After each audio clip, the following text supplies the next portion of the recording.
Hello everyone, Mike Rempel from Excel Bytes with today's Excel Bytes tutorial. Today we're going to see how we can sum the nth smallest values in non-contiguous ranges.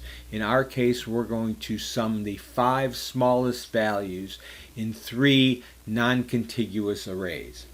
But before we jump into that, please take a minute to subscribe to my YouTube channel. Make sure you hit the bell icon so you will get a notice whenever I put out a new video. And if you like this video, please give it a thumbs up. You can also find me at any of the social media sites you see here. So now let's check out today's topic. So here's our scenario. I have 3 groups of numbers and they're all the same size, but they don't need to be for the process we're going to go through. And I want to find and sum up the 5 smallest values. Now I've highlighted those in yellow, and you can see 7, 13 is 20, plus 11, 31, 15 is 46.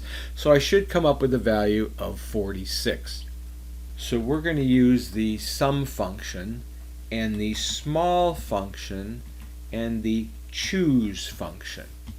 Now the choose function, you usually list 3, 4, 5, etc. different values or ranges of values, and then your index number will indicate which one of those you want to choose or use within your formula. But if you want to select multiple ones, you would put those in curly brackets. So in this case, I'm going to have 3 different groups, so I want to choose all 3. So I'm going to put 1, 2, and 3 in curly brackets, comma, and then my values are going to be this range, and obviously this range. Close my choose function. So now the array for my small function is all 3 of those selected together. Now for the k value, again, usually you would put the first smallest, second smallest, third smallest, etc. But as we did with the choose function, if I want to select multiple ones, I would put them in curly brackets, basically creating an array constant. So I'll say 1, 2, 3, 4, and 5.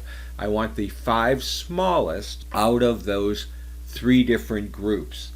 I'll close the curly brackets for my k number for the small function, close my small function, close my sum function, hit enter, and I get 46. And just to validate that, I took all these values and listed them in ascending order, summed up the bottom 5, and I get the value of 46. And that's how you can do that in Excel.